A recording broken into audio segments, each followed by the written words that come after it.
Hi, I'm Sherlock. Welcome to my new mystery case. The November fog of 1891 had descended upon London with that peculiar malevolence which transforms our familiar metropolis into a realm of shadows and whispered secrets.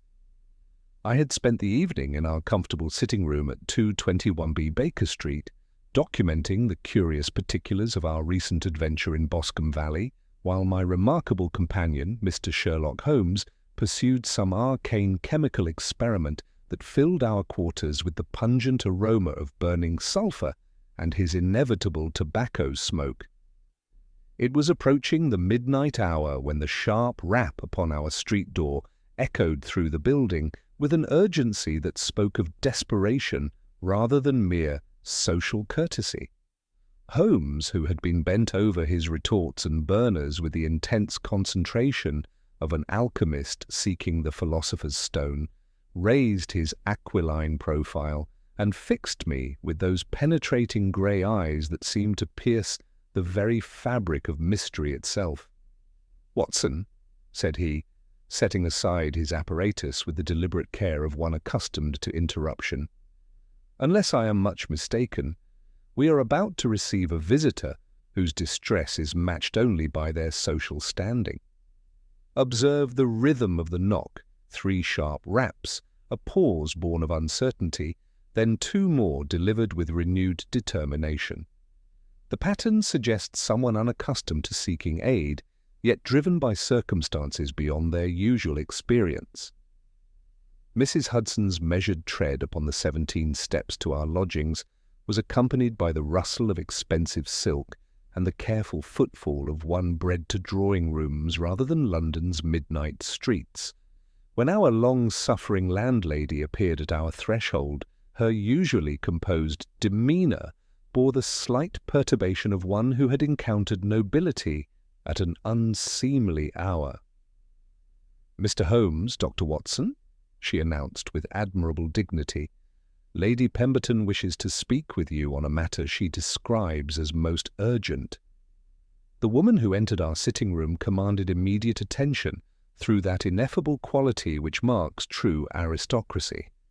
Perhaps 40 years of age, she possessed the austere beauty characteristic of England's finest bloodlines, though her dark hair, usually arranged with mathematical precision, showed evidence of hasty preparation. Her travelling dress of midnight blue velvet spoke of both taste and substantial means, yet her gloved hands clutched a small beaded reticule with the desperate intensity of one grasping for salvation itself. Holmes rose with that fluid grace which marked all his movements, gesturing toward the chair opposite his own with the courtly manner he reserved for clients of particular distinction. "Lady Pemberton, I perceive you have travelled some distance through most inclement weather. Watson, perhaps you would be so kind as to offer our guest some refreshment while she composes herself to relate what I suspect will prove a most singular tale." As I busied myself with our modest tea service, I observed Holmes studying our visitor with that cataloguing gaze which seemed to inventory every detail of appearance and circumstance.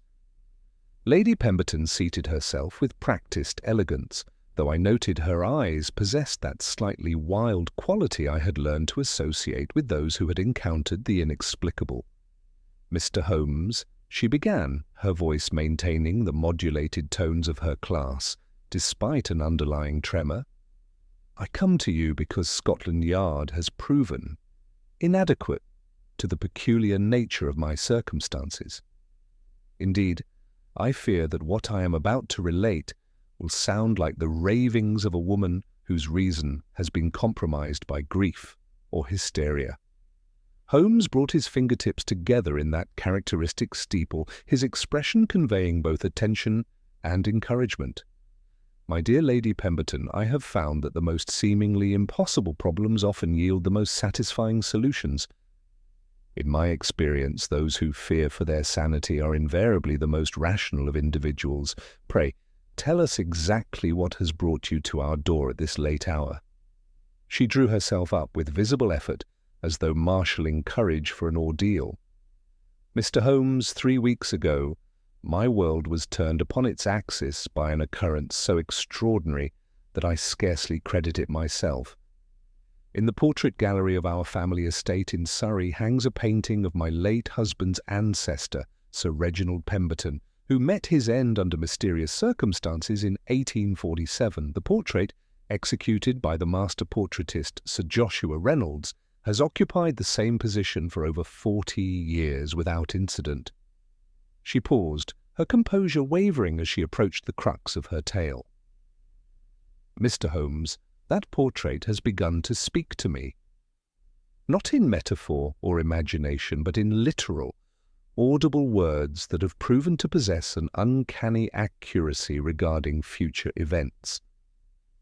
The silence that followed this extraordinary declaration was broken only by the gentle hiss of our gas lamps and the distant rumble of a late hansom navigating the fog-shrouded streets below. Holmes's expression remained perfectly composed, though I detected that slight forward lean which indicated his complete engagement with the problem at hand. "When you say the portrait speaks," Holmes said with careful precision, "I assume you refer to actual vocalization rather than some form of spiritual communion or artistic interpretation." "Quite literal speech, Mr. Holmes.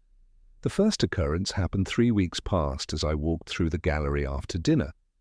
What I initially dismissed as the settling of our old house resolved itself into distinct words, my name, spoken in a voice I had never heard in life, yet somehow recognized as belonging to Sir Reginald himself." Holmes leaned forward slightly, his keen eyes never leaving our client's face. "And the content of these communications? You mentioned accuracy regarding future events." Lady Pemberton's hands tightened upon her reticule. "Warnings, Mr. Holmes, specific warnings about dangers that subsequently proved remarkably prescient. The voice cautioned me against taking my usual morning ride along the cliff path. My groom later discovered that a section had collapsed during the night. It warned me against dining at the Ashfords last Tuesday. Several guests were taken violently ill with food poisoning. Most recently, it advised against a business investment recommended by my late husband's partner. I learned the very next day that the company was on the verge of bankruptcy." Holmes was silent for a long moment, his grey eyes fixed upon our visitor, with an intensity that might have been disconcerting to one less accustomed to his methods. When he spoke, his voice carried that hard, analytical quality which indicated sentiment had been set aside in favour of pure logic. "Lady Pemberton, forgive what may seem an impertinent inquiry, but have you recently made any alterations to your household staff, or have there been modifications to the gallery where this remarkable portrait hangs?" The question appeared to catch our client off guard. "Why, yes, actually. About a month ago, we engaged a new housemaid to replace our previous girl who left to be married.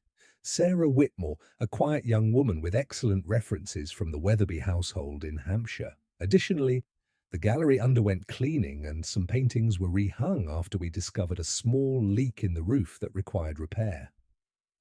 "Most illuminating," Holmes murmured. "And this new housemaid, what can you tell me of her character and habits?" "She has given no cause for complaint, Mr. Holmes. Industrious, punctual, and remarkably quiet in her duties. I confess I have had little direct interaction with her, as she tends to the upper floors, while I occupy myself with the main reception rooms." Holmes nodded thoughtfully. "One final question, if you please.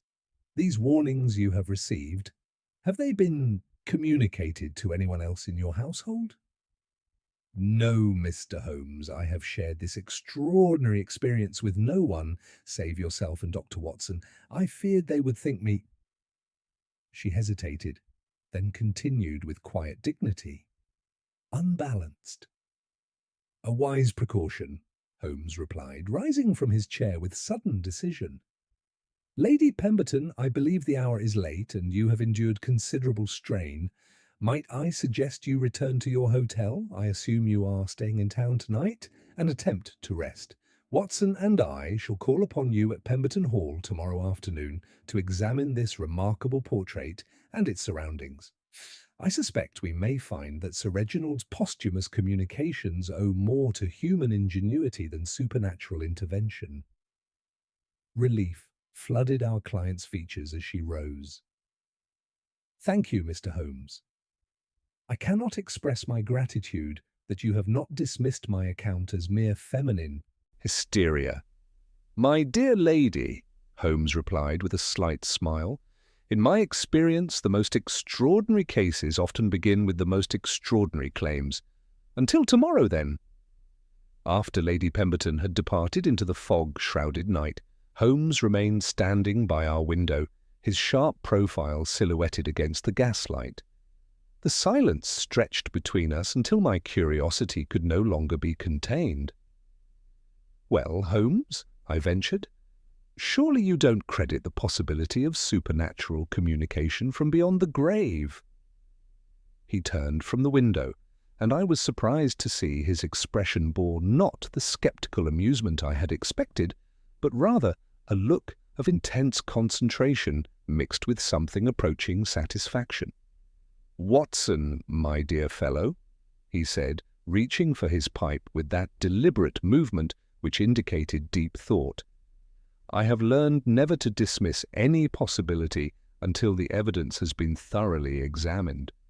However, I will observe this. If Sir Reginald Pemberton is indeed communicating from the realm of the departed, he possesses remarkably current knowledge of business affairs, local road conditions and social engagements. Such worldly concerns seem somewhat beneath the dignity of the afterlife, don't you think?" With that enigmatic observation, he settled into his chair and began the ritual of filling his pipe, signalling that further discussion would await our examination of the scene itself. As I prepared for bed, I found myself contemplating the morrow's investigation with that mixture of anticipation and trepidation which invariably accompanied our most singular cases. The portrait that whispered back, surely even for Holmes this would prove a challenge worthy of his extraordinary talents. The grey November dawn found Holmes already at his breakfast table, though his meal consisted of little more than strong black coffee and a single piece of toast. 3 morning newspapers lay spread before him, and I observed his eyes moving with that rapid, scanning motion which indicated he was searching for intelligence relevant to our case. The previous evening's extraordinary interview with Lady Pemberton had clearly seized his imagination, for he possessed that restless energy which invariably accompanied the opening stages of a particularly intriguing investigation. "Watson," he said, without looking up from the Times, "I trust you slept better than your appearance suggests. The slight tremor in your hand as you reach for the sugar indicates either insufficient rest or considerable preoccupation with our client's remarkable tale." He folded the newspaper with characteristic precision and fixed me with those penetrating grey eyes. "I have taken the liberty of sending several telegrams this morning, one to Lady Pemberton advising her to expect our arrival at Pemberton Hall by 2 o'clock, and another to my brother Mycroft requesting any government records pertaining to the death of Sir Reginald Pemberton in 1847. I settled into my chair, noting that Holmes had consumed even less than his usual sparse breakfast. "Have you formed any preliminary theories regarding the speaking portrait?" "Several possibilities suggest themselves, though I prefer to reserve judgment until we have examined the scene." Holmes rose and moved to the window, his hands clasped behind his back in that familiar posture of contemplation. "However, I will observe that Lady Pemberton's account contains certain elements which strike me as particularly significant. The timing, Watson. These supernatural communications began precisely 3 weeks ago, coinciding with both the arrival of a new housemaid and the completion of repairs to the portrait gallery." He turned from the window, and I detected that slight forward lean which indicated complete engagement with the problem. The warnings themselves display intimate knowledge of Lady Pemberton's daily routine social engagements, and business affairs, such information would be readily available to someone within the household, yet the method of delivery suggests considerable ingenuity and preparation. You suspect deception rather than supernatural intervention? I suspect nothing yet, Watson, but I observe patterns.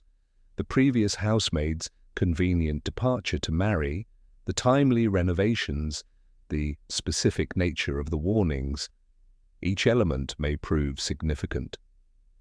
Holmes reached for his pipe, a sure sign that his mind was working through the complexities of the case.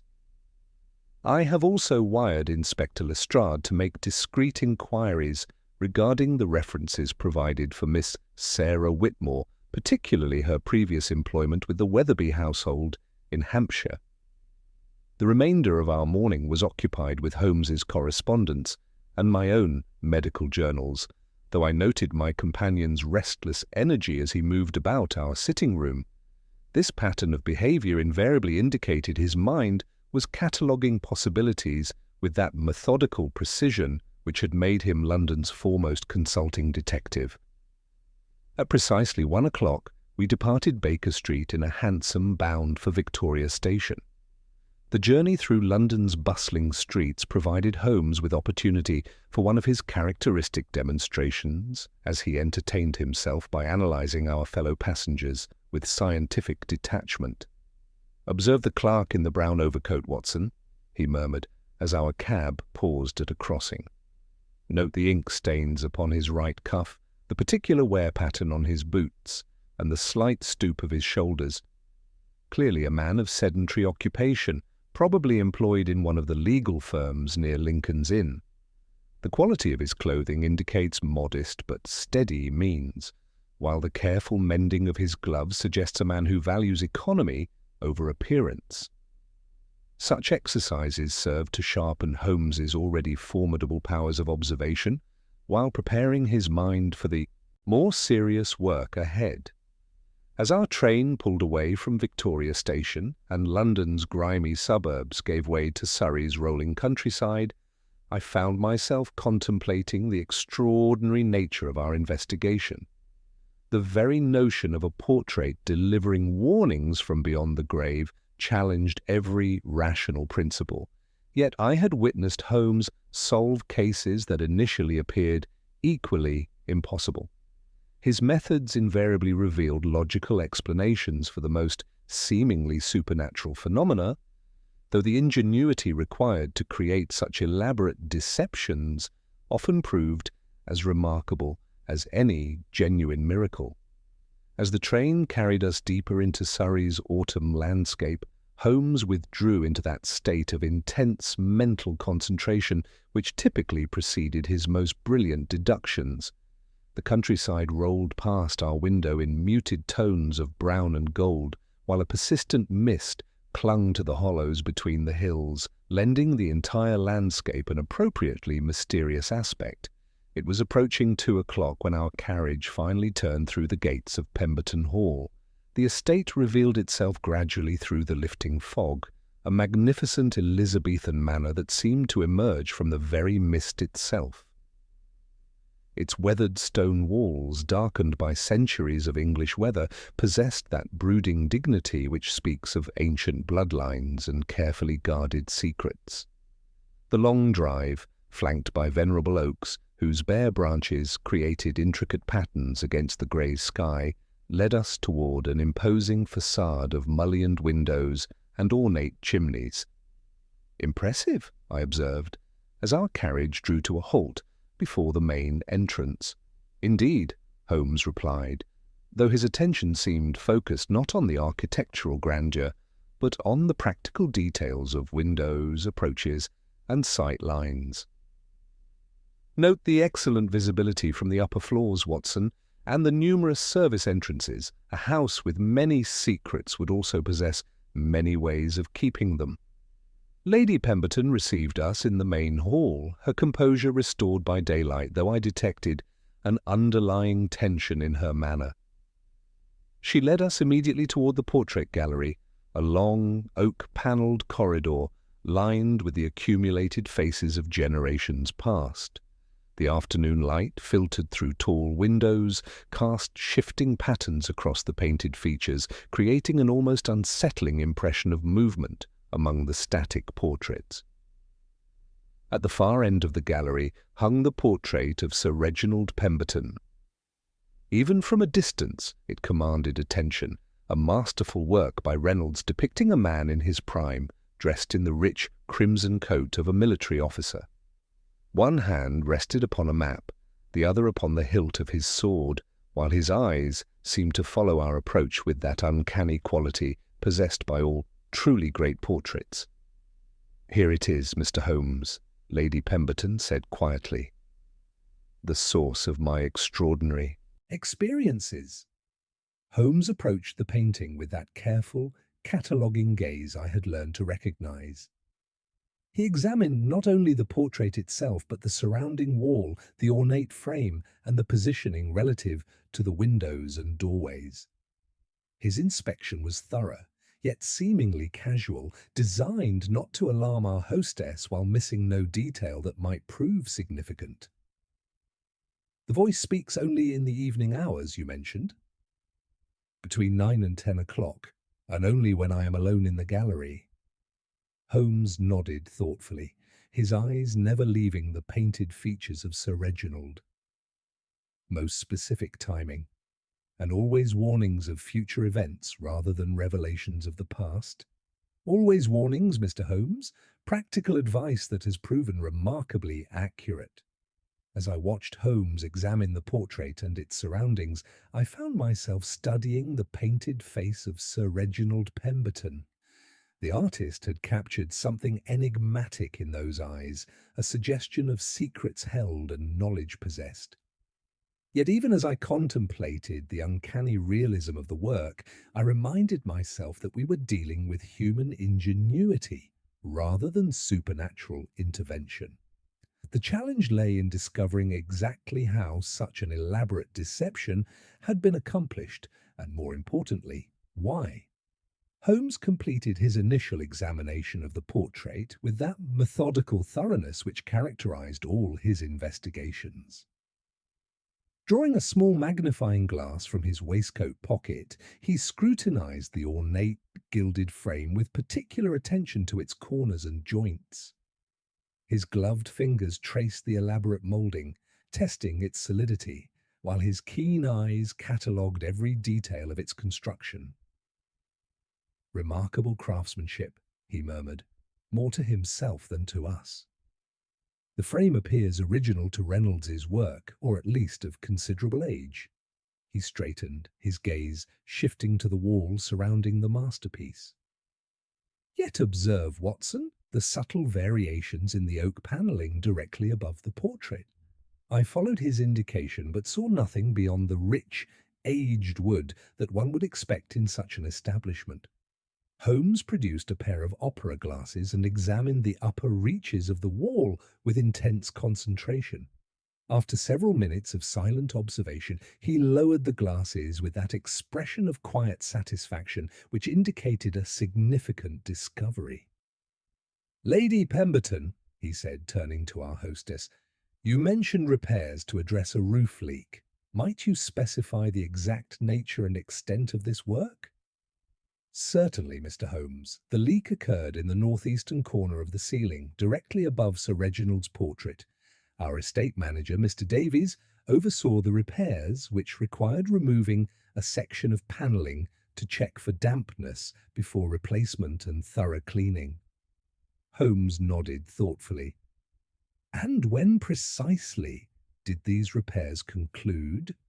"Approximately 4 weeks ago, just days before the first incident."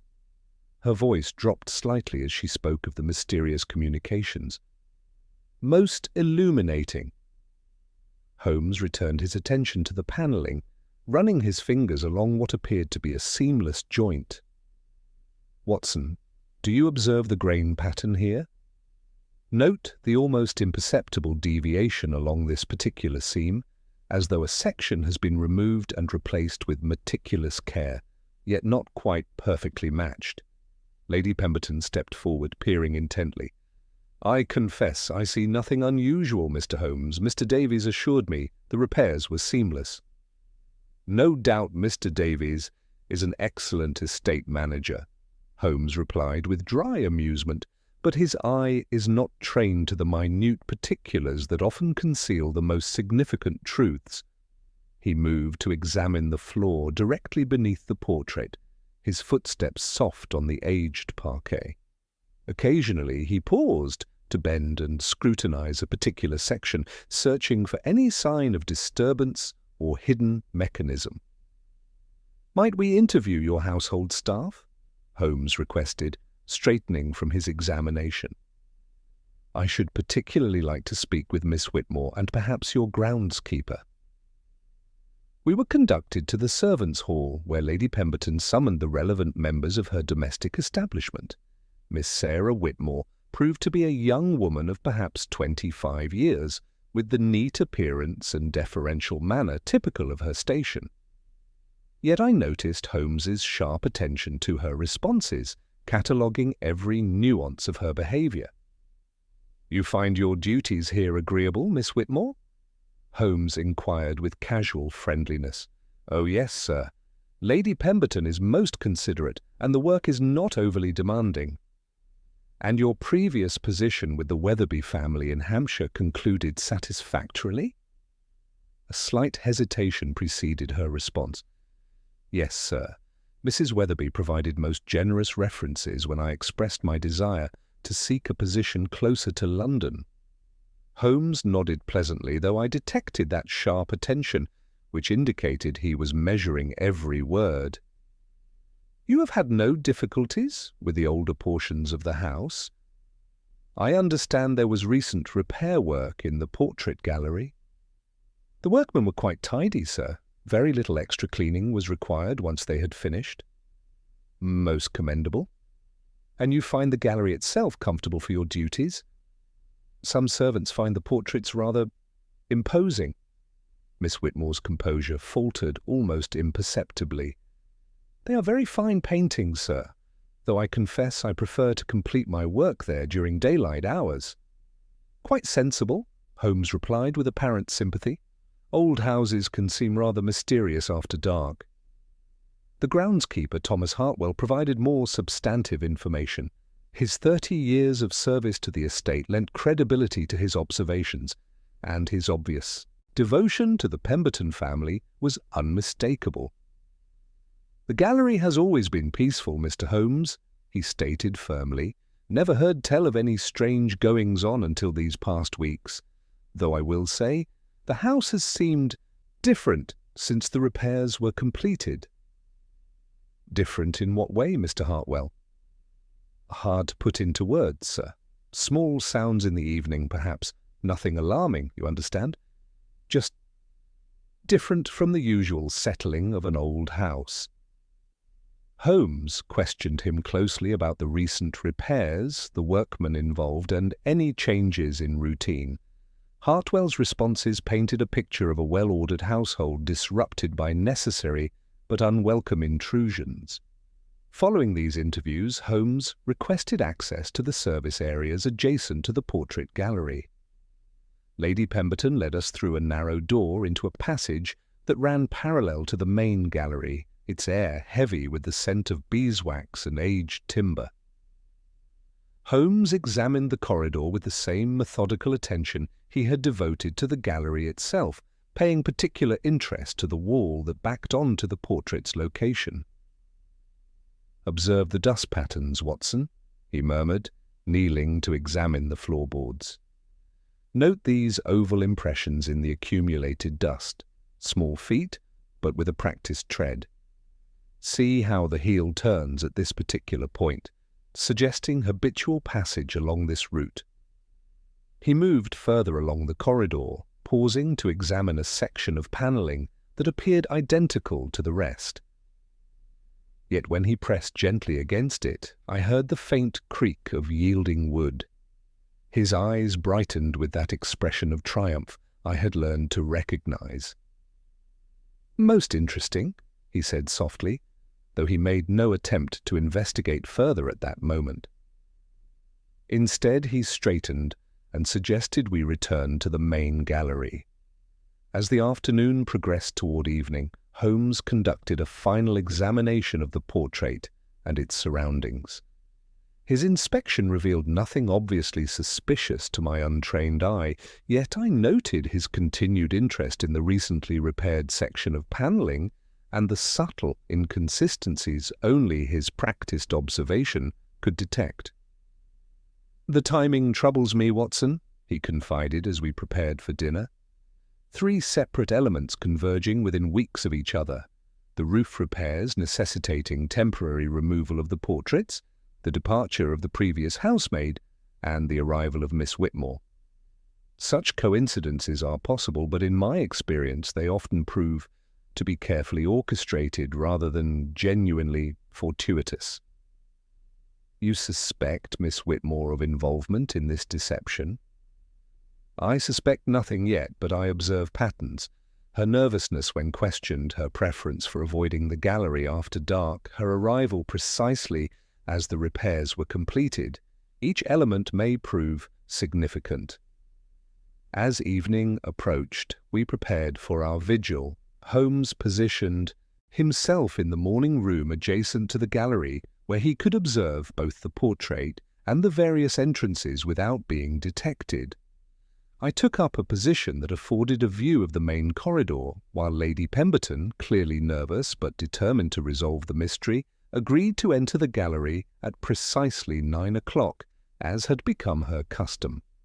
The minutes passed with agonizing slowness as we waited in the darkened morning room. The old house settled around us with those mysterious creaks and sighs that characterize ancient timber and stone, while outside the wind stirred the bare branches with sounds like whispered conversations. At 5 minutes before 9, we heard Lady Pemberton's measured footsteps approaching along the corridor, her silk dress rustling softly in the profound silence. She entered the gallery with visible effort, moving toward the far end, where Sir Reginald's portrait commanded its position of honor. The gaslight cast her shadow long and wavering across the polished floor, while the painted eyes of generations seemed to follow her progress with silent attention. Holmes leaned forward slightly, every sense alert, as the clock in the entrance hall began to chime the hour of 9. The stage was set for whatever extraordinary revelation awaited us in the gathering darkness of that ancient gallery. The 9th chime of the entrance hall clock had barely faded when the silence deepened with an almost tangible quality, as though the very air awaited some momentous revelation. Lady Pemberton stood motionless before Sir Reginald's portrait, her figure pale against the dark oak panelling, when a voice emerged from the vicinity of the painted canvas with startling clarity. "Catherine," the voice intoned, with aristocratic authority, though the painted lips remained perfectly still. The words carried that peculiar resonance which seems to emanate from the walls themselves, filling the gallery with an otherworldly presence. "Tomorrow brings correspondence that will test your judgment. The proposal from Blackwood's associate contains deceptions wrapped in profitable promises. Trust not the urgency they claim, for haste serves their purpose, not yours." I felt my breath catch as the voice continued with unnerving specificity.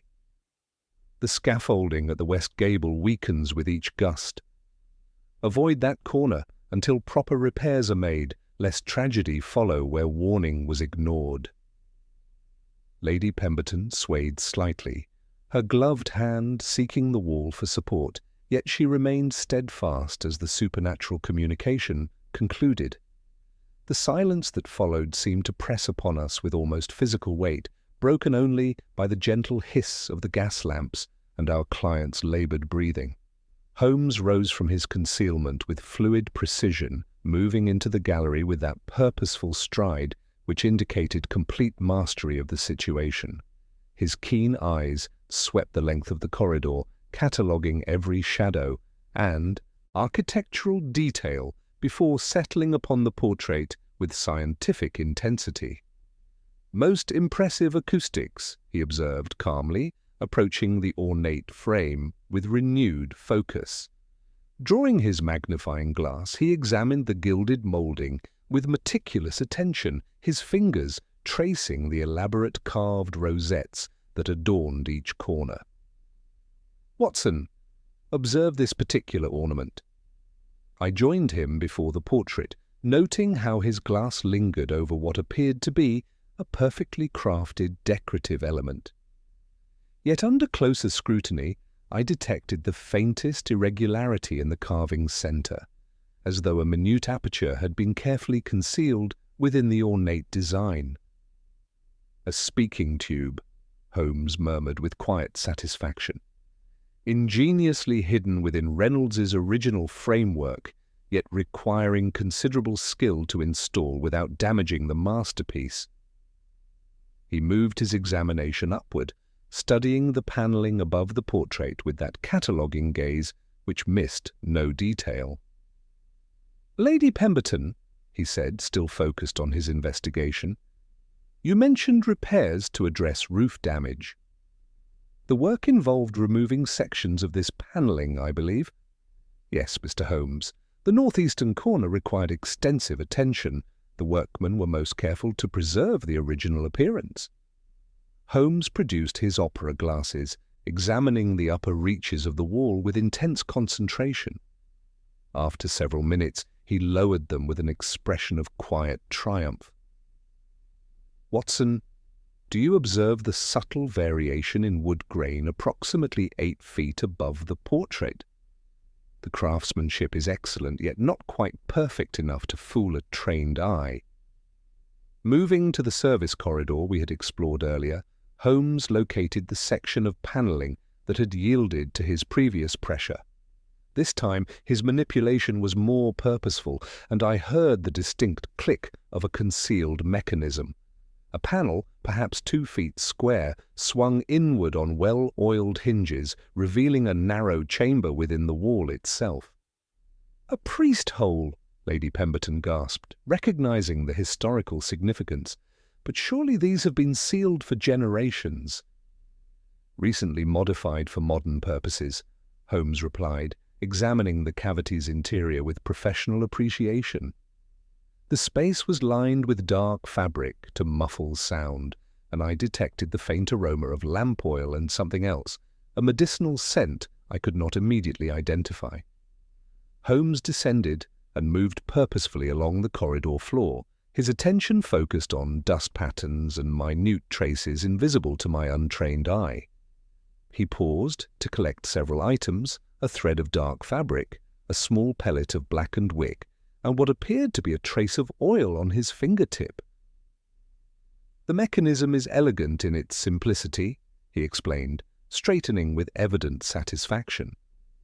"Someone positioned within this hidden chamber could observe Lady Pemberton's movements through carefully placed apertures while projecting their voice through the acoustic tube embedded in the portrait's frame. The sound would appear to emanate directly from Sir Reginald's painted features." "But who would perpetrate such an elaborate deception?" Lady Pemberton asked, her relief at finding a rational explanation tempered by growing concern about the perpetrator's identity. "Someone with intimate knowledge of your household routines, access to your private correspondence, and sufficient technical skill to modify this historical hiding place," Holmes replied, his grey eyes taking on that distant quality which indicated rapid mental calculation. "The warnings themselves demonstrate detailed familiarity with your business affairs and social calendar, suggesting either a member of your household staff or someone in communication with those who manage your interests." As if summoned by our discussion, footsteps approached along the main corridor. Miss Whitmore appeared at the gallery entrance, her arms laden with linens, though her startled expression upon discovering us suggested she had not expected to encounter anyone at this late hour. "Working rather late this evening, Miss Whitmore," Holmes observed with deceptive mildness, though I detected the steel beneath his conversational tone. The young woman's composure faltered visibly, her eyes darting toward the portrait, and then quickly away. My duties sometimes require evening attention, sir. Holmes studied her with that cataloguing gaze which seemed to inventory every detail of appearance and behaviour. Indeed. And your familiarity with the architectural features of this ancient house would naturally include knowledge of its more interesting historical elements. The effect was immediate and dramatic. Miss Whitmore's face drained of colour, the linens slipping from her nerveless fingers to scatter across the polished floor. Her breathing became rapid and shallow as she glanced toward the service corridor, as though calculating the possibility of escape. The trap was closing with methodical precision, yet I sensed we had only begun to uncover the true complexity of the deception that had terrorized our client. "Miss Whitmore," Holmes said with gentle authority, stepping forward as the scattered linens settled around her feet like fallen snow, "there is no cause for alarm if you speak truthfully. I believe you will find that honesty serves your interests far better than continued deception, for I suspect you have been as much a victim in this affair as Lady Pemberton herself." The young woman's composure crumbled entirely, her hands trembling as she pressed them against her apron. When she raised her eyes, they held that desperate quality I had learned to recognize in those who had been caught in webs not entirely of their own making. "I never meant harm to come to Lady Pemberton," she whispered, her voice barely audible above the gentle hiss of the gas lamps. "I was told the bead warnings would protect her, that I was helping to keep her safe from genuine dangers." Holmes leaned forward slightly, his expression conveying both attention and unexpected sympathy. "Told by whom, Miss Whitmore?" The specificity of these warnings, the intimate knowledge of Lady Pemberton's private affairs, suggests someone with considerable access to confidential information. The confession emerged in broken fragments, each revelation adding layers to what was proving far more complex than a simple, supernatural hoax. Miss Whitmore had indeed been deliberately placed in the household, her genuine references from the Weatherby family supplemented by careful coaching from someone who possessed detailed knowledge of every aspect of Lady Pemberton's daily life. "He called himself Mr. Thornton," she said, tears flowing freely now. "A gentleman of perhaps 40 years, well-spoken but not of the highest social standing. He would meet me in the village on my afternoons off, providing the specific warnings I was to deliver through the hidden chamber. He knew everything about Lady Pemberton's correspondence, her business dealings, even her social engagements before the invitations arrived." Holmes moved to the concealed panel, drawing his magnifying glass to examine the interior more closely. "Watson, observe this residue along the speaking tube, not common lamp oil, but something more refined." He dabbed his finger against a dark stain and brought it to his nose. "Carbolic acid, faint but unmistakable. Someone has been most particular about cleansing this space of evidence." "The warnings themselves," I interjected, studying Miss Whitmore's tear-stained face. "Were they always accurate? Did every predicted danger materialize exactly as described?" Her hesitation provided its own answer. "Not always, sir. Sometimes the business opportunities he advised against proved quite profitable for others who pursued them. Sometimes the social invitations she declined would have been advantageous connections. I began to suspect the purpose was not protection but control." Lady Pemberton, who had remained silent throughout this extraordinary revelation, stepped forward with growing comprehension and outrage. "Control for what purpose? What could anyone hope to gain by manipulating my daily decisions through manufactured fear?" Holmes straightened from his examination, his grey eyes taking on that distant quality which indicated rapid mental calculation. "Lady Pemberton, might I inquire about the specific terms of your late husband's will, particularly any provisions regarding the management of your estate, should questions arise about your mental competency. Our client's face revealed sudden, terrible understanding. There is a clause allowing the trustees to assume management if I am deemed mentally incapable of sound judgment. My husband included it as protection against fortune hunters, never imagining— Her voice trailed off as the full implications became clear. Precisely, Holmes said grimly. Someone with access to your most confidential affairs has orchestrated an elaborate campaign designed to establish evidence of mental instability. The supernatural fears were meant to manipulate your behavior while documenting your responses as proof of diminished capacity. Miss Whitmore's sobs intensified as she grasped her unwitting role in the conspiracy. He convinced me I was protecting her from real dangers. He said there were family concerns about her judgment following her husband's death, that certain interests required careful watching. This, Mr. Thornton, Holmes continued with relentless logic, provided you with more than just warnings to deliver. His knowledge of Lady Pemberton's private correspondence suggests either direct access to her papers or communication with someone who possesses such access. The sound of measured footsteps approaching along the main corridor caused us all to freeze. Holmes gestured for silence, moving swiftly to dim the nearest gas lamp while positioning himself to observe whoever might be approaching at this late hour.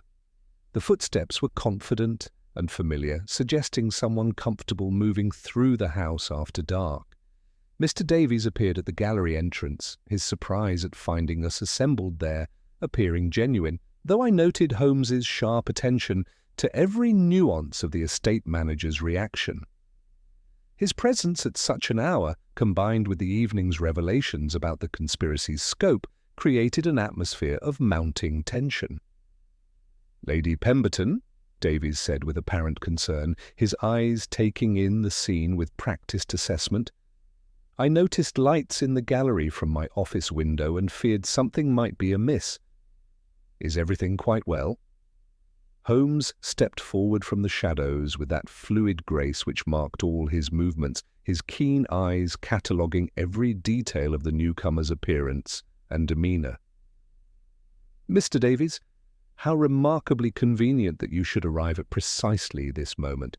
I believe your perspective on recent events may prove most illuminating, particularly regarding your knowledge of the architectural modifications made during the recent roof repairs." The estate manager's composure faltered almost imperceptibly, a slight tightening around his eyes that spoke of sudden wariness. "The repairs were completed to Lady Pemberton's satisfaction, Mr. Holmes. I trust there have been no problems with the work." "On the contrary," Holmes replied with deceptive mildness. "The work has proven most ingenious in its execution.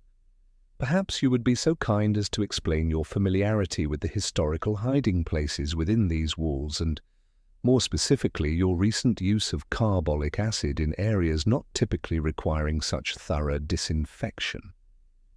The trap was closing with methodical precision, yet I sensed we had only begun to uncover the true complexity of the conspiracy that had terrorized our client and manipulated an innocent young woman into unwitting complicity.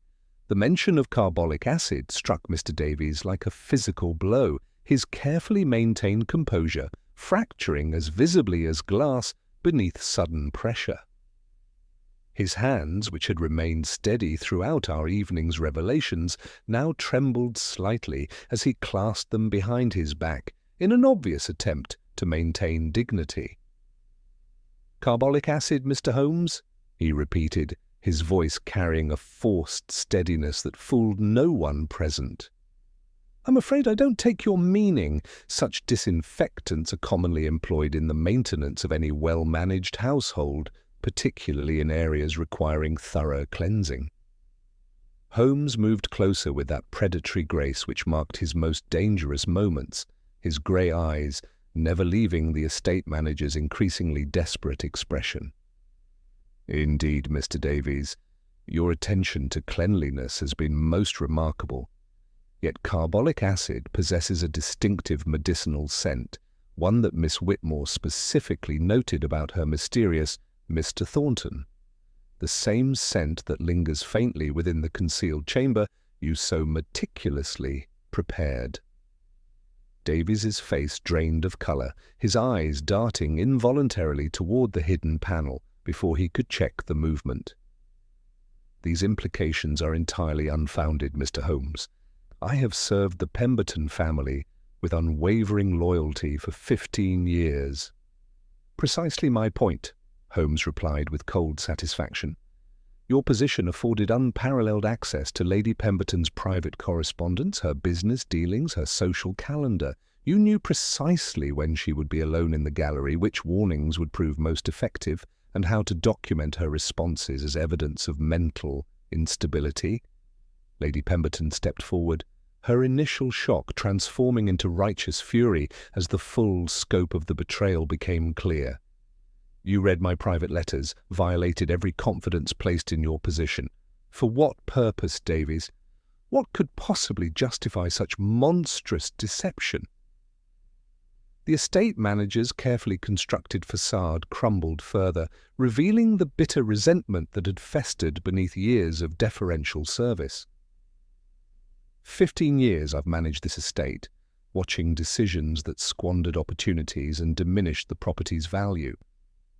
The trustees understand proper stewardship, the careful management that preserves a family's legacy, and provides substantial compensation for your cooperation, Holmes observed with dry precision. Your late husband's will, Lady Pemberton, contains provisions regarding mental competency, does it not? Should you be declared incapable of sound judgment, the trustees would assume control, with their trusted estate manager naturally positioned to guide their decisions. Davies straightened, attempting to reclaim dignity through bluster. I acted in the estate's best interests. Her ladyship has been impulsive since Sir Charles's passing, requiring firm guidance that only experienced management could provide. Holmes produced his magnifying glass, examining the concealed panel's interior with methodical attention. Watson observed these fresh scratches along the chamber walls, indicating recent and repeated use.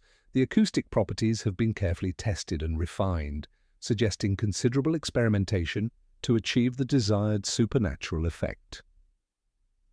Drawing a small vial from his waistcoat, Holmes collected samples of residue from within the hidden space.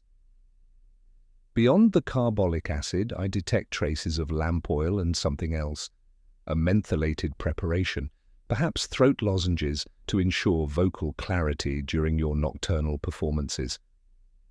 Miss Whitmore looked up through her tears, comprehension dawning in her eyes. The lozenges Mr. Thornton provided, claiming they would help me speak clearly in the cold gallery air. He said my voice must carry properly for Lady Pemberton's protection. Elementary theatrical technique, Holmes continued relentlessly. A change of clothing, careful attention to posture and vocal patterns, perhaps modest cosmetic alterations. Nothing elaborate was required to prevent immediate recognition by someone who knew you primarily in your professional capacity. The sound of urgent footsteps approaching along the main corridor interrupted our confrontation. Hartwell appeared at the gallery entrance, his weathered face flushed with exertion and alarm. "Lady Pemberton, sir," he gasped, addressing Davies with habitual deference despite the tension in the room. "The west gable scaffold, it's collapsed. The wind's brought down the main supports and there's danger of damage to the stonework. We need immediate attention before the weather worsens." Holmes's eyes sharpened with sudden interest, his gaze shifting between Hartwell's urgent report and Davies's carefully neutral expression. "Most timely, this validation of Sir Reginald's warning. Watson, accompany Lady Pemberton and Hartwell to assess the damage. I shall join you momentarily after securing our evidence here." As we hastened toward the threatened gable, I caught Holmes's meaningful glance and understood his true purpose. The convenient timing of this emergency, following so closely upon our exposure of the deception, struck him as worthy of investigation. Lady Pemberton, despite her distress over Davies's betrayal, showed admirable composure as we examined the collapsed scaffolding by lantern light. The damage was real enough. Heavy timbers lay scattered across the courtyard, their lashings severed by the wind's force. Yet when Holmes joined us minutes later, his expression carried that grim satisfaction which indicated significant discovery. "The ropes were cut, Watson," he murmured for my ears alone, displaying a frayed end that showed the clean marks of a sharp blade. "Fresh cuts, made within the past hour." Our Mr. Davies sought to validate his supernatural warnings while providing himself an alibi for his absence from the gallery. Returning to the house, we found Davies awaiting us in the entrance hall, his composure partially restored by our temporary absence. Yet Holmes's next revelation shattered any remaining pretense of innocence. "During your convenient emergency consultation, Mr. Davies, someone visited the concealed chamber. The panel stood slightly ajar. The lamp, recently extinguished and still warm to the touch. More significantly, I discovered this." He produced a torn fragment of paper bearing partial words in bold handwriting. "Trustees, convene, Langham, Tuesday." The watermark, clearly visible under gaslight, read, "Langham Hotel, Portland Place." "The Langham caters to legal gentlemen and provincial businessmen," Holmes observed with deadly precision. "Men who might serve as trustees for a great estate, men who could be influenced by a trusted manager's recommendations regarding an allegedly unstable widow." Davies's final defense crumbled entirely. His shoulders sagged as the weight of exposure settled upon him. The elaborate scheme that had consumed months of careful planning now lying in ruins around his feet. "The portrait's warnings will cease, Lady Pemberton," Holmes announced with quiet authority. "Sir Reginald has delivered his final message, though it spoke of human avarice rather than supernatural concern. Tomorrow we shall visit the Langham Hotel, where I suspect we shall find the remaining threads of this conspiracy waiting to be unravelled." As we prepared to secure Davies until Inspector Lestrade's arrival, I reflected upon the evening's extraordinary revelations. The speaking portrait had indeed whispered its secrets, though they proved far more earthly than any supernatural communication from beyond the grave. The grey November dawn brought Inspector Lestrade to Pemberton Hall with his customary blend of official efficiency and barely concealed satisfaction at having such a clear-cut case to resolve. Davies, who had maintained a sullen dignity throughout the night under Hartwell's watchful supervision, offered no resistance as the handcuffs clicked into place around his wrists. "Most ingenious Holmes," Lestrade observed, examining the concealed chamber and its acoustic apparatus with professional appreciation. "Though I confess the legal complexities surrounding this form of psychological manipulation will require careful consultation with the Crown Prosecutor. Using supernatural fears to establish evidence of mental incompetency represents a novel form of fraud." Holmes secured the hidden panel with boards and nails, ensuring that Sir Reginald's portrait would speak no more. Miss Whitmore, granted clemency in exchange for her full cooperation, provided detailed descriptions of her meetings with the mysterious Mr. Thornton, her account revealing the careful psychological manipulation that had exploited her genuine concern for Lady Pemberton's welfare. "The fragment of hotel stationery remains our most promising lead," Holmes observed as our carriage bore us toward the railway station.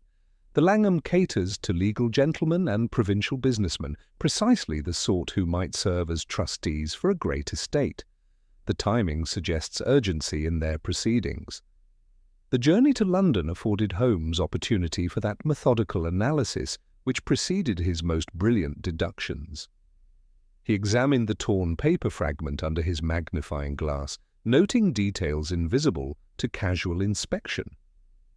Observe the quality of the paper, Watson, and the distinctive watermark. The Langham employs only the finest materials for their correspondence, suggesting our conspirators possess both means and social standing. More significantly, note these indentations along the torn edge, the impression of words written on the sheet above. Medical certificate and Friday are clearly visible when held to the light.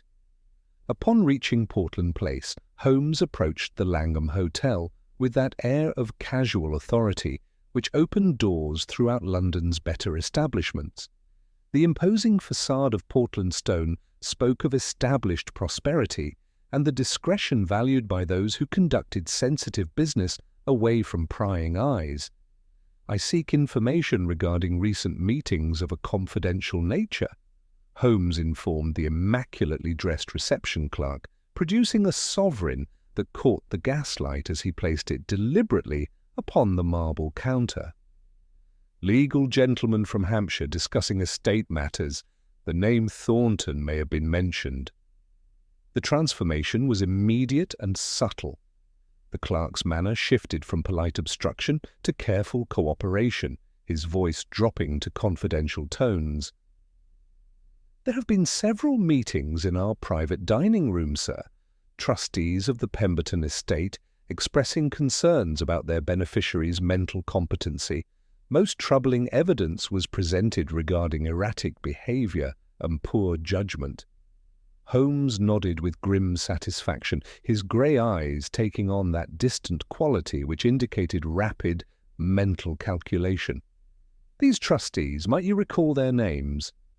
Mr. Whitfield, Mr. Cavendish, and Sir Lionel Ashe, sir. Distinguished gentlemen clearly distressed by their responsibilities. The fourth gentleman, who provided much of the documentation, registered as Mr. Morrison, though he was addressed as Thornton during their discussions. Most illuminating. Has this Mr. Morrison maintained rooms here recently? Room 237, sir, though he departed yesterday evening with considerable haste, left no forwarding address, settling his account in cash. We ascended to the second floor, where Holmes's examination of the recently vacated room revealed traces of hurried departure. The waste-paper basket yielded fragments of correspondence, while his practised eye catalogued evidence invisible to ordinary observation. Watson, observe the dust patterns along the writing desk, he murmured, drawing his magnifying glass. Note these impressions in the blotter. Someone has been conducting extensive correspondence. The indentations suggest multiple drafts of the same document. Holmes produced a soft pencil, running it lightly across the blotter's surface to reveal the ghostly impressions of previous writing. Words emerged like spirits from the paper. Petition to Chancery, trustees assume control, medical certificate required, Davies memorandum attached. The conspiracy's scope becomes clear, Holmes observed with cold satisfaction. Davies provided documentation of Lady Pemberton's supposed mental instability, while our mysterious Thornton orchestrated the legal proceedings. The trustees themselves appear to be unwitting instruments, manipulated by their genuine concern for Lady Pemberton's welfare. Our investigation was interrupted by urgent footsteps in the corridor outside. A hotel porter appeared at the door, bearing a telegram addressed to room 237. Holmes accepted it with casual authority, his eyes sharpening as he read the brief message. Most illuminating, Watson. Trustees convene tomorrow. Final documentation required. Exercise utmost caution. Signed, W. The conspiracy moves toward its conclusion, but our Mr. Thornton has departed before we could observe him directly. Holmes moved to the window, his keen eyes studying the street below with that cataloguing gaze which missed no detail. Yet observe, Watson, the gentleman departing the hotel entrance at this very moment, middle height, well-dressed but not of the highest social standing, carrying himself with the careful posture of one accustomed to deception. I followed his indication to see a man of perhaps 40 years, stepping briskly into a waiting hansom. Even from our elevated position, something in his manner suggested wariness, as though he sensed observation. "The game grows more complex, Watson," Holmes said softly, watching the hansom disappear into London's afternoon traffic. "Our quarry has fled, but not before leaving traces of his ultimate destination. Tomorrow's trustees' meeting will proceed without his presence, yet I suspect his influence will be felt nonetheless."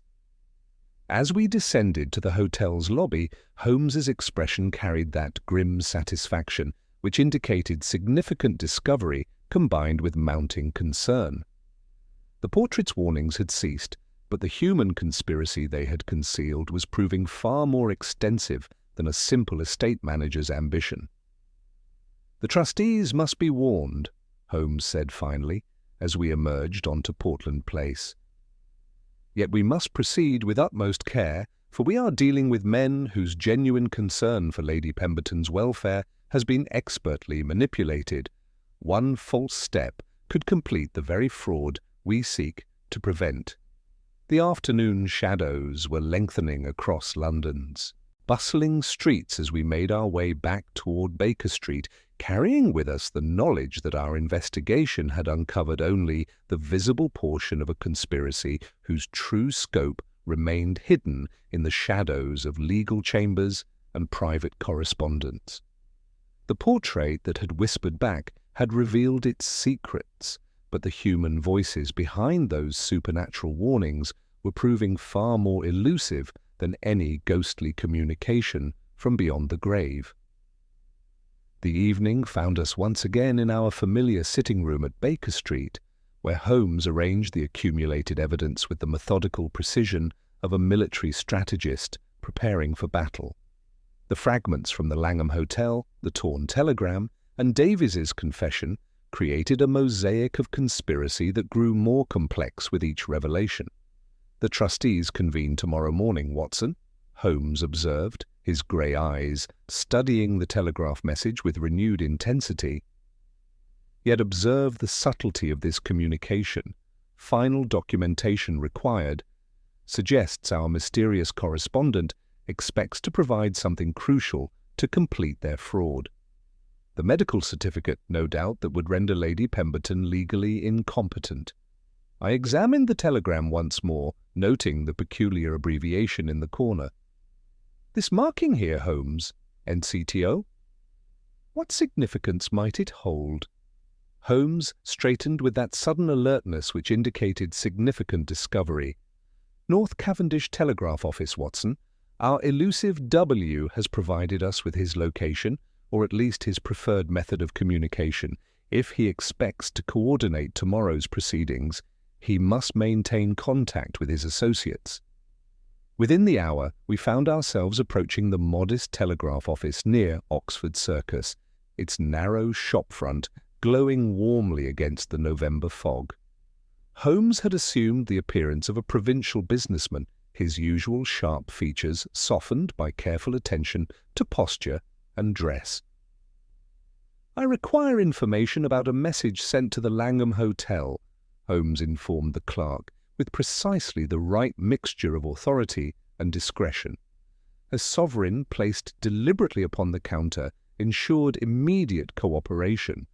The sender may have arranged to collect replies under the initial W, a matter of some business urgency, you understand.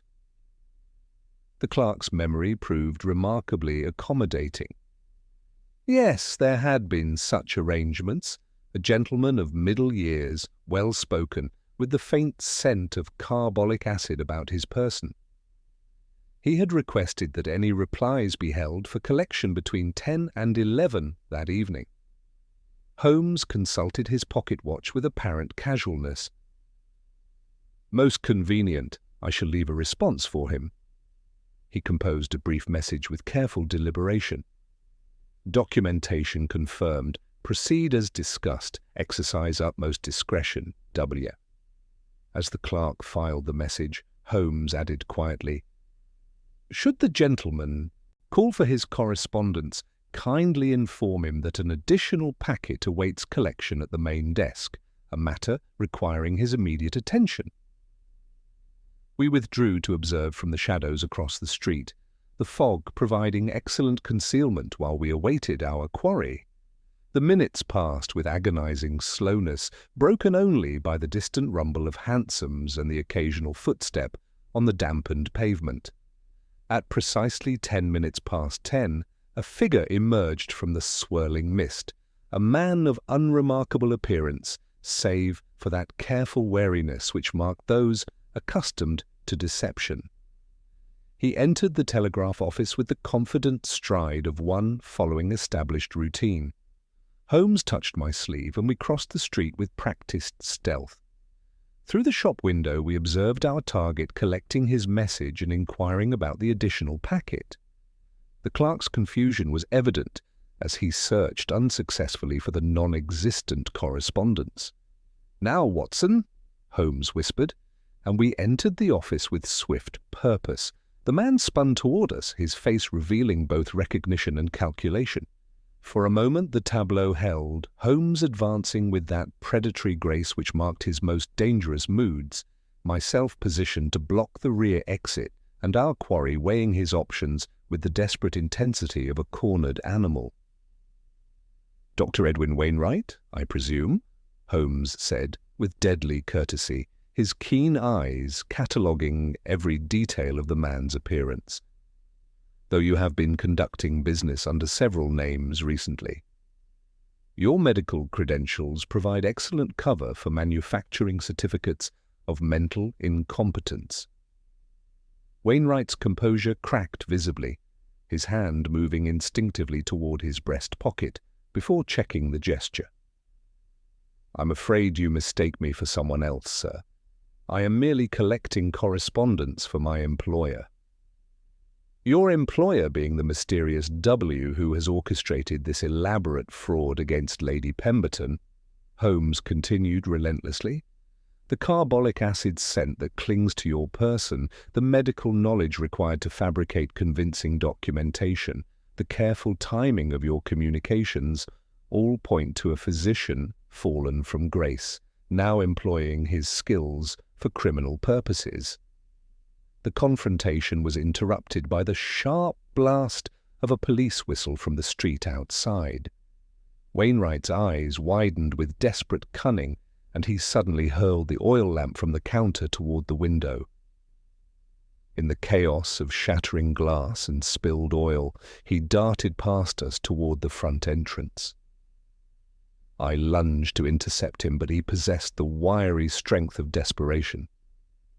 We grappled briefly before he broke free, disappearing into the fog-shrouded street with the practiced ease of one long accustomed to flight. Holmes emerged from the shop, his expression carrying that grim satisfaction which indicated significant progress, despite our quarry's escape.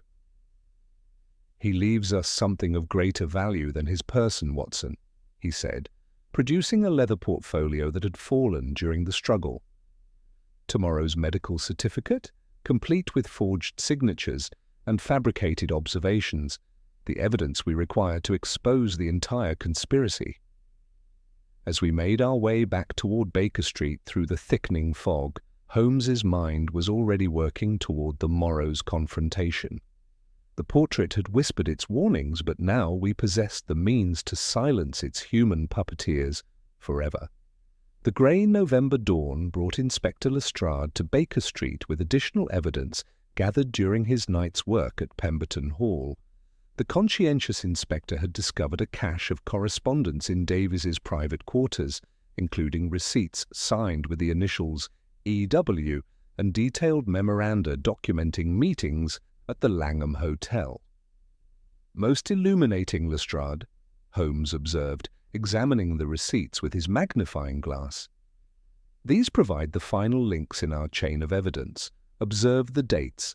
Each payment corresponds precisely with one of Lady Pemberton's supernatural warnings, creating an unmistakable pattern of compensation for services rendered."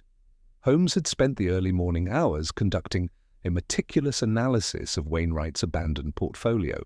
The forged medical certificate proved a masterwork of deception, complete with fabricated observations and carefully crafted language designed to convince any chancery court of Lady Pemberton's mental incompetence.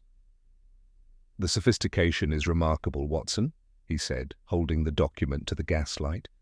"Yet observe these subtle inconsistencies. The watermark differs slightly from genuine medical stationery, and most tellingly, the psychological observations seem almost too perfectly aligned with legal requirements for incompetency declarations. The evidence was crafted to convince rather than document."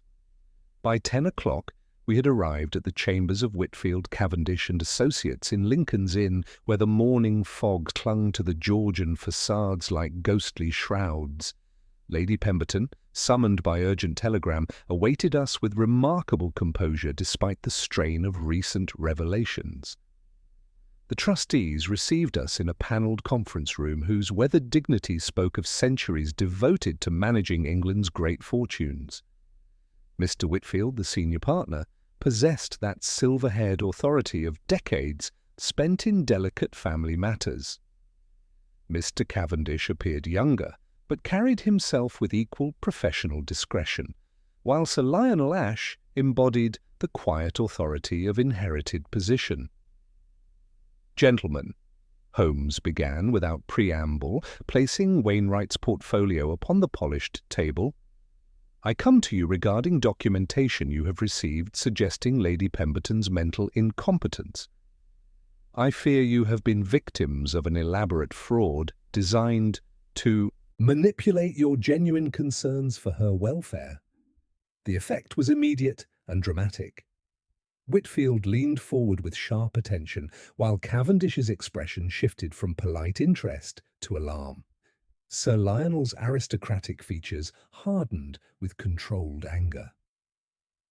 Holmes produced the forged medical certificate, placing it beside the official documents the trustees had been examining. "The forgery is remarkably sophisticated, yet observe these telling details.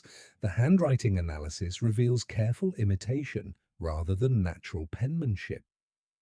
More significantly, note how these marginal observations were drafted at the Langham Hotel the day before they were purportedly observed in Surrey. The diagnosis preceded the symptoms."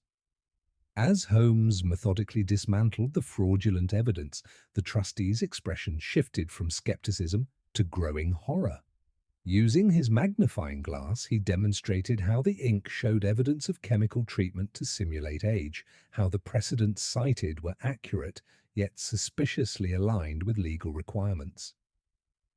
"Davies has confessed to his role in this conspiracy," Holmes continued, producing the estate manager's written statement. "The supernatural communications from Sir Reginald's portrait were his creation, designed to establish evidence of Lady Pemberton's mental instability while controlling her daily decisions through manufactured fear."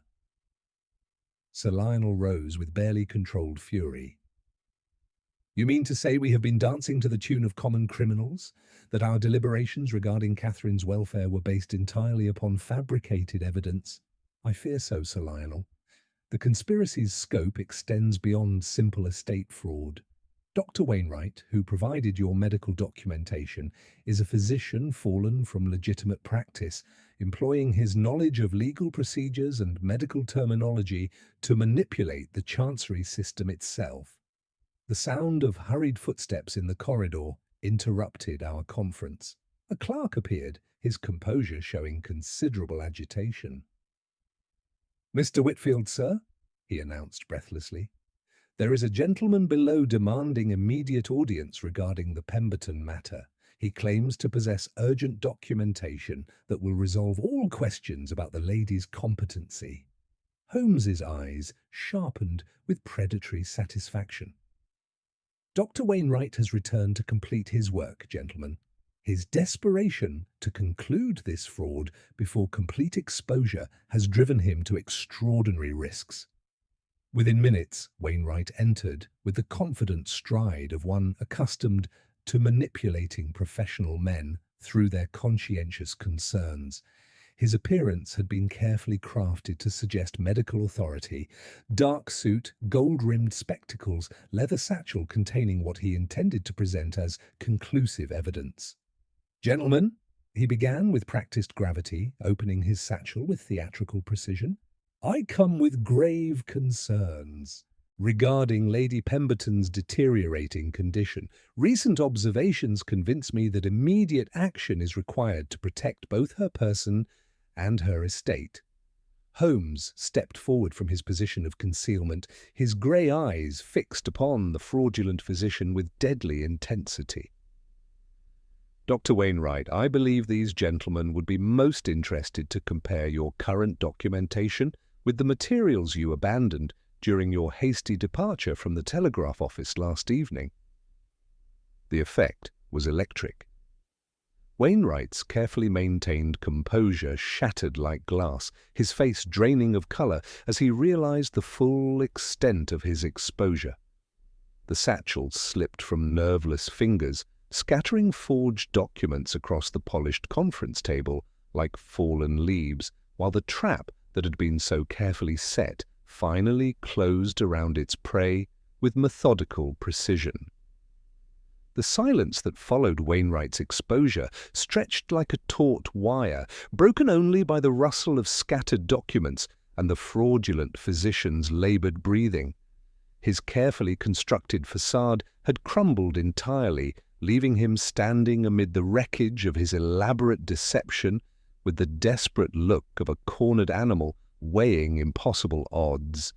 Holmes stepped forward with that predatory grace which marked his most triumphant moments, his grey eyes cataloguing every detail of Wainwright's defeat with scientific precision. "Gentlemen," he began, addressing the assembled trustees with cold authority, "allow me to present the complete architecture of this fraud, piece by methodical piece." He moved to the scattered papers with deliberate ceremony, selecting documents with the practiced efficiency of a surgeon choosing instruments. "Observe first the forensic evidence that betrays our Dr. Wainwright's handiwork. These medical certificates share identical watermark defects, a manufacturing flaw unique to a batch purchased from Wigmore and Sons in Holborn precisely 3 weeks ago. The handwriting attempts to imitate Dr. Abernathy's distinctive script, yet note the habitual pressure on the downstrokes that betrays an entirely different hand." Holmes produced his magnifying glass, directing the trustees' attention to subtle details invisible to casual inspection. More tellingly, observe this chemical staining along the document edges. Carbolic acid diluted to approximately 20%, sufficient to simulate age without achieving the genuine patina of time. The diagnosis, gentlemen, was crafted before the symptoms were ever observed. Mr. Whitfield leaned forward with growing horror, his legal training revealing subtleties that confirmed Holmes's analysis. The psychological observations are too perfectly aligned with Chancery requirements for incompetency declarations. These documents were designed to convince rather than document. Precisely, Mr. Whitfield. The conspiracy's true genius lay not in its supernatural elements, but in its psychological manipulation of all parties involved. Holmes turned to address Lady Pemberton directly, his voice carrying unexpected warmth. "Your isolation was perhaps the cruelest element, my lady. Each warning drove you further from normal social contact while creating evidence that any accounts you might provide would sound like symptoms of mental instability." Sir Lionel rose with aristocratic dignity, though his features bore the shame of one who had been thoroughly deceived. "You mean to say that our every protective measure, our conscientious concern for Catherine's welfare, played directly into this criminal's hands?" "I fear so, Sir Lionel. Your genuine affection for Lady Pemberton made you ideal instruments for her destruction. Davies provided the inside knowledge, access to private correspondence, social calendars, business dealings, while Wainwright crafted the legal framework to exploit your protective instincts. Wainwright, who had remained silent throughout this methodical dismantling of his scheme, suddenly lunged toward the conference table in a desperate attempt to retrieve the most incriminating documents. I intercepted him with practiced efficiency, though he fought with the wild strength of desperation before subsiding into defeated stillness. The sound of official footsteps in the corridor announced Inspector Lestrade's timely arrival.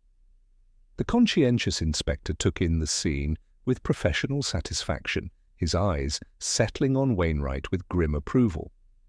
"Dr. Edwin Wainwright," Lestrade announced with formal authority, "I arrest you on charges of conspiracy to defraud, uttering forged instruments, and criminal conspiracy. The evidence against you has been most thoroughly documented."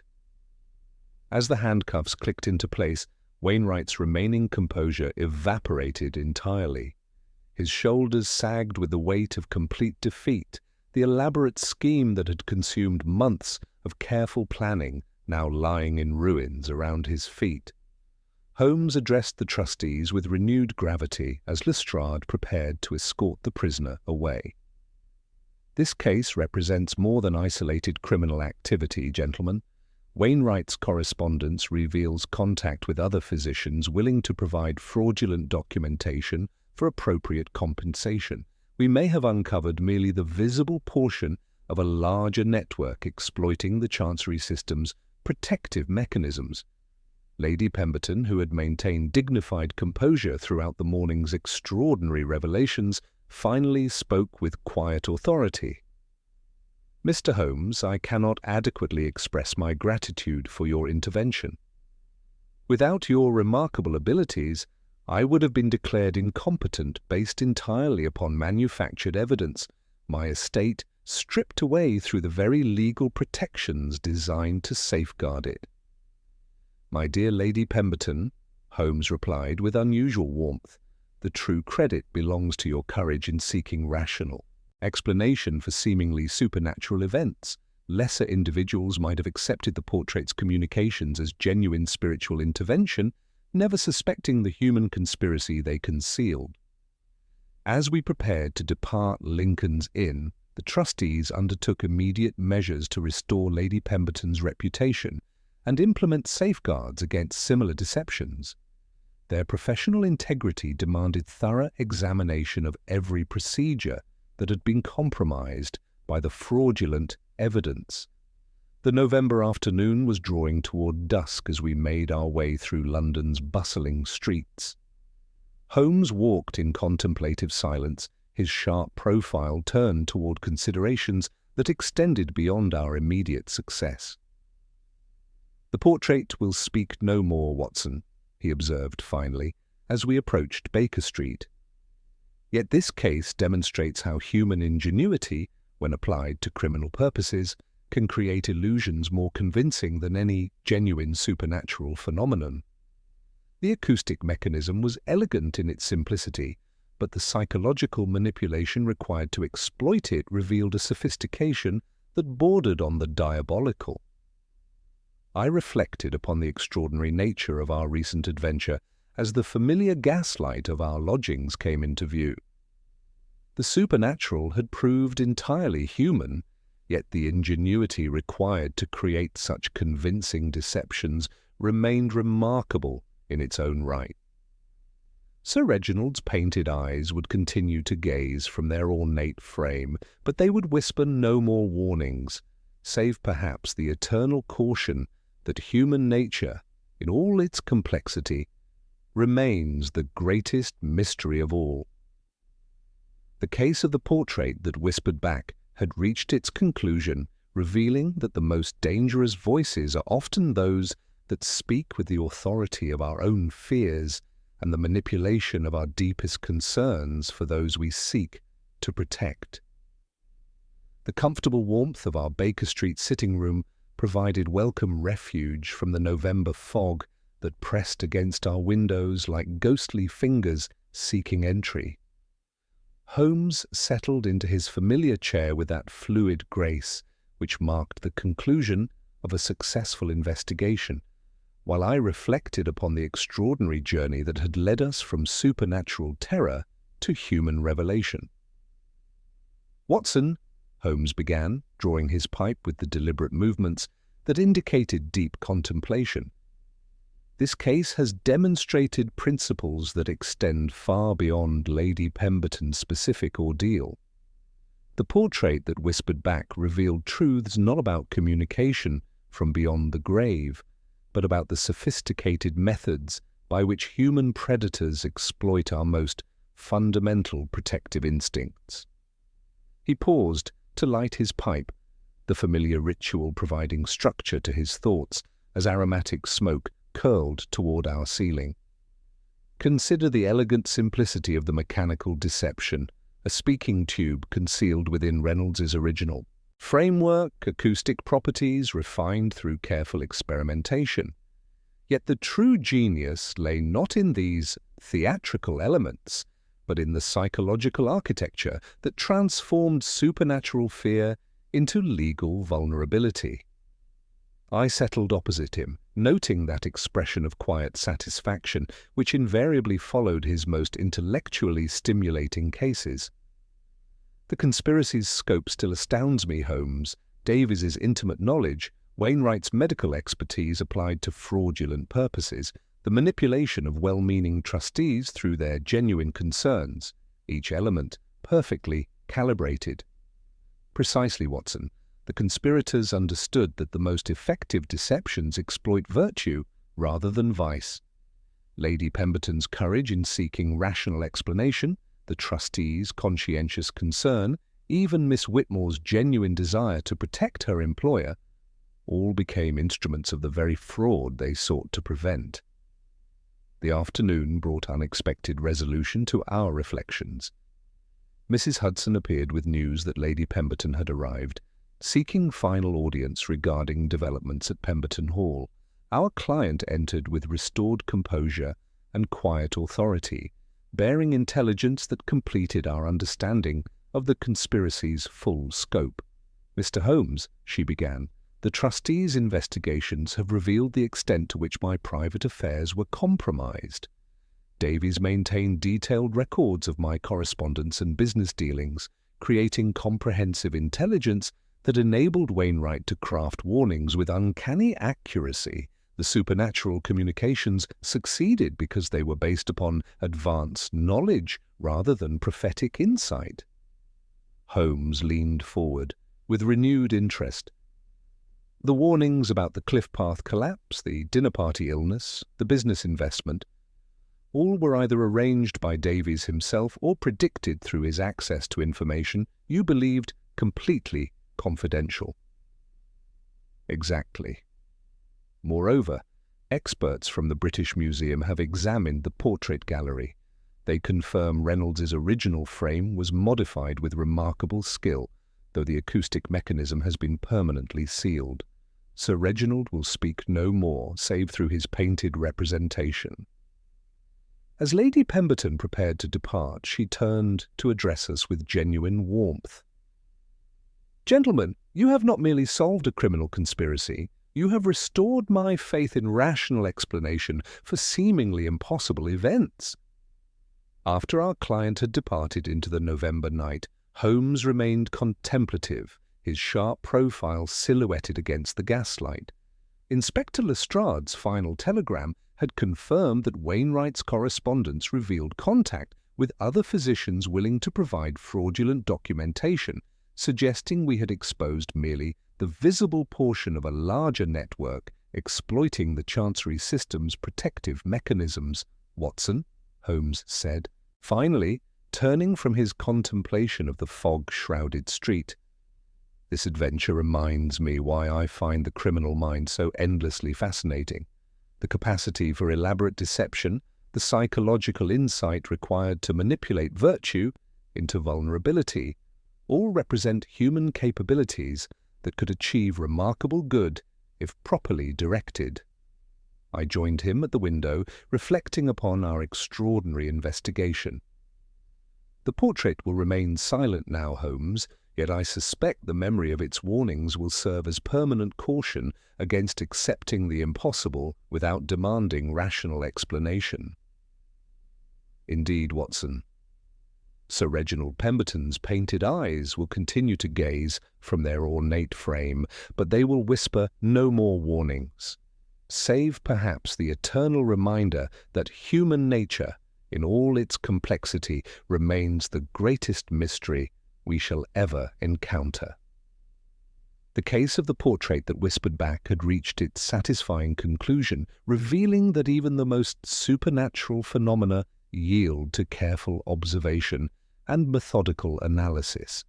As the November fog continued its eternal dance beyond our windows, I reflected that perhaps the greatest victory lay not in exposing criminal conspiracy, but in demonstrating that rational explanation exists for even the most mysterious circumstances. The portrait had indeed whispered its secrets, but they proved entirely human in origin and entirely solvable through the patient application of those methods that had made Sherlock Holmes London's foremost consulting detective